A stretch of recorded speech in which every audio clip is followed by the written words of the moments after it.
A remarkable king in ancient Egyptian history married Queen Nefertiti, who was famously known as the Mona Lisa of the ancient world.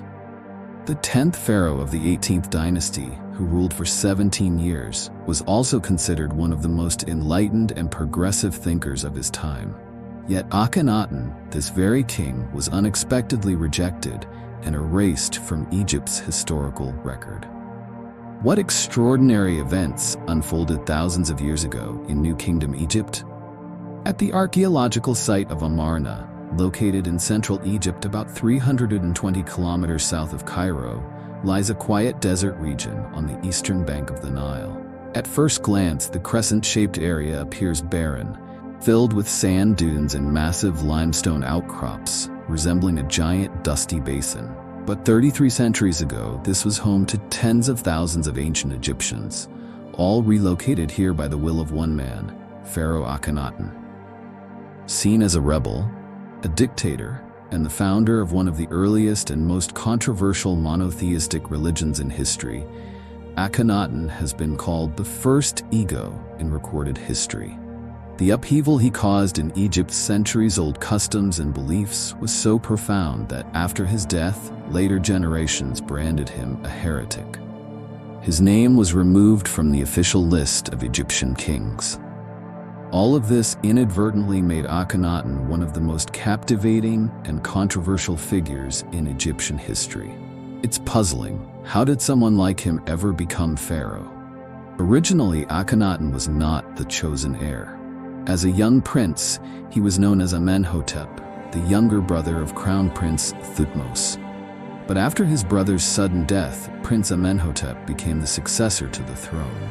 Upon the death of Pharaoh Amenhotep III, the young prince ascended and became Amenhotep IV. Under his reign, Egypt experienced unprecedented growth and opulence. Moreover, he introduced radical ideas centered around solar theology.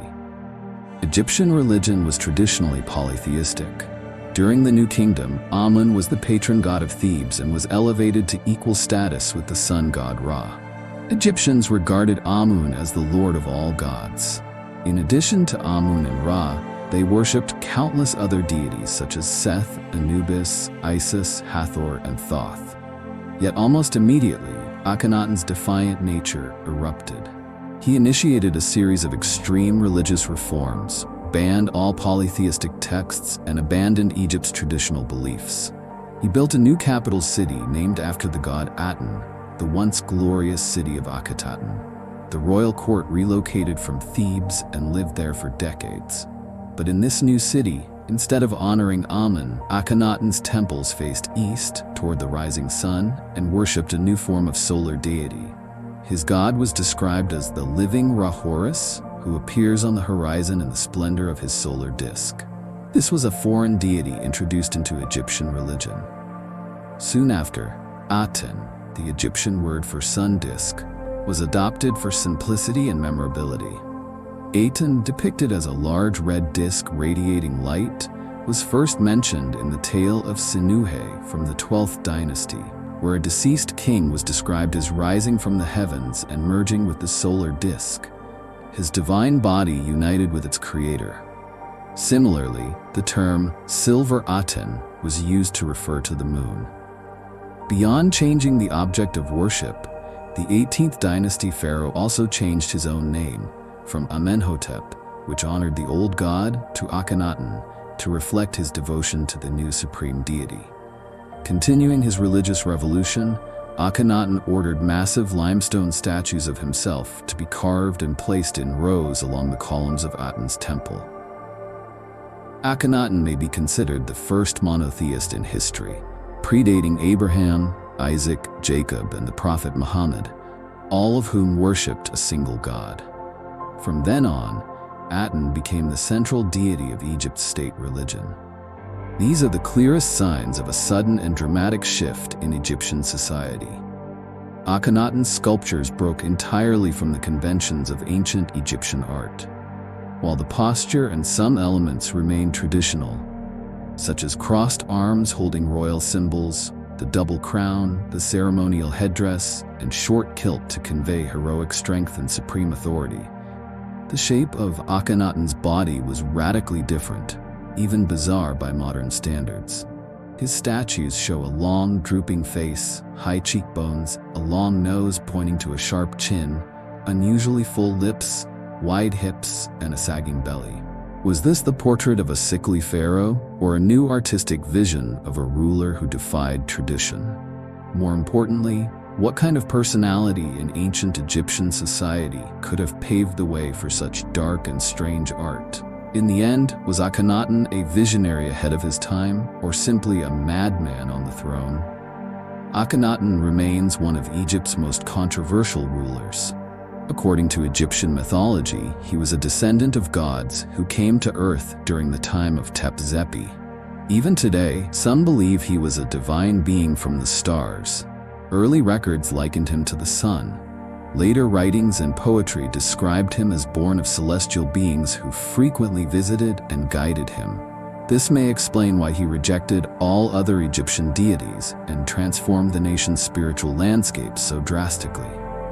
The sun god Aten was worshipped throughout Amenhotep IV's reign, depicted as a man with a falcon's head, resembling Ra. Akhenaten once said, "There is only one God, and he is my father. I can approach him day and night." This was considered a highly unusual statement at the time. Egypt was in turmoil, both religiously and politically. The priestly class, especially the high priests of Amun, held immense power. They controlled religious institutions and wielded political influence. Akhenaten's abolition of Amun's status, the chief deity worshipped by these priests, was seen as a direct blow to their authority. As a result, although the court and officials outwardly followed Akhenaten's orders, inwardly they harbored deep resentment. There is a long list of strange physical traits associated with Akhenaten's image: an elongated skull, long neck, sunken eyes, thick thighs, long fingers, backward bending knees, a protruding belly resembling pregnancy, and a chest resembling that of a woman. His body appeared to be a blend of male and female characteristics. Most notably, the elongated skull was consistently depicted in all statues and drawings of him. This oddity made Akhenaten's appearance completely opposite to the traditional ideal of Egyptian royalty. Why did he alter the royal image to appear so effeminate? Even his wife, Nefertiti, was portrayed with an elongated skull. Could they have suffered from a genetic disorder that caused cranial deformities and bodily asymmetry? Was there something more behind this strange pharaoh and his origins? Some even speculate that he may have been a hybrid, with genes and DNA from extraterrestrial beings. Many questions have been raised, but one thing is certain: Akhenaten did not resemble other pharaohs or ordinary humans. According to Dr. Braverman, a dermatologist at Yale School of Medicine, the pharaoh's feminine traits may have resulted from familial gynecomastia, caused by a genetic condition known as aromatase excess syndrome. This was the first diagnosis proposed for Akhenaten. Regarding his unusual head shape, Dr. Braverman suggested it was due to premature cranial suture fusion, a condition where the skull bones fuse too early in childhood, hindering brain development. In specific cases, this is called sagittal synostosis, and it is mostly hereditary. Dr. Braverman also noted similar abnormalities in Akhenaten's daughter Queen Hatshepsut, in the daughter of Thutmose I, Akhenaten's paternal ancestor, and even in King Tut, the last descendant of this royal line. After Akhenaten's reign, the exclusive worship of Aten was abolished. Sun temples were destroyed, Amun regained his divine status, and traditional religion was restored. The royal court moved back to Thebes. Ancient Egypt quickly recovered, returning to its polytheistic roots. Furthermore, monuments, statues, and inscriptions bearing Akhenaten's name were almost entirely destroyed by later pharaohs and their successors. Today, many Egyptologists believe Akhenaten was forced to abdicate and fled Egypt with his loyal followers. The fate of Queen Nefertiti after Akhenaten's death remains a mystery, unrecorded in history. Records mention two mysterious pharaohs, Smenkhkare and Nefer-Nefer-Uaten, who ruled briefly before the throne passed to Tutankhamun. Some theorize that Queen Nefertiti changed her name to Nefer-Neferuaten and became pharaoh after her husband's death. Others believe Nefer-Neferuaten was actually Meritaten, daughter of Akhenaten and Nefertiti. However, these remain hypotheses, as many puzzle pieces surrounding these two mysterious rulers are still missing. Under the rule of Tutankhamun, A, and Horemheb, Egypt began recovering from the chaos Akhenaten left behind.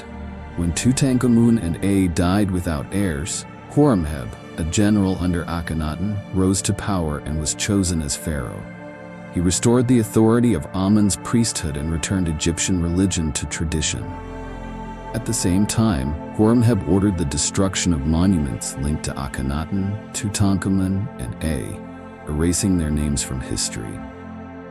In the 19th century, ruins of Akhenaten and statues of Akhenaten were rediscovered in Amarna.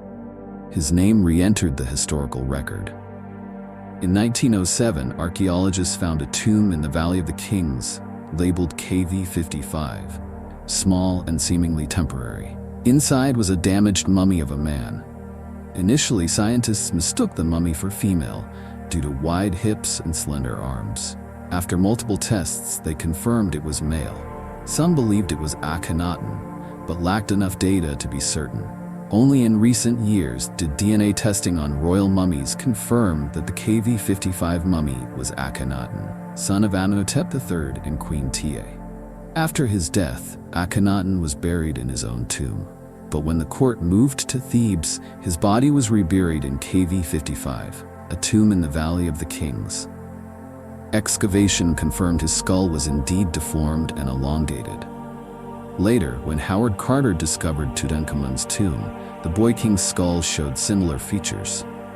In February 2010, DNA tests confirmed Tutankhamun was indeed the son of Akhenaten. One particularly striking detail is that Akhenaten's elongated skull resembles the Pericus skulls. DNA tests on those skulls revealed they do not belong to any known human lineage. This connection revives the original suspicion that Akhenaten may have come from the stars. Was he a hybrid created by beings beyond Earth? Perhaps this mystery is one we'll continue exploring together in the comments below. Don't forget to subscribe and turn on notifications so you won't miss our next video.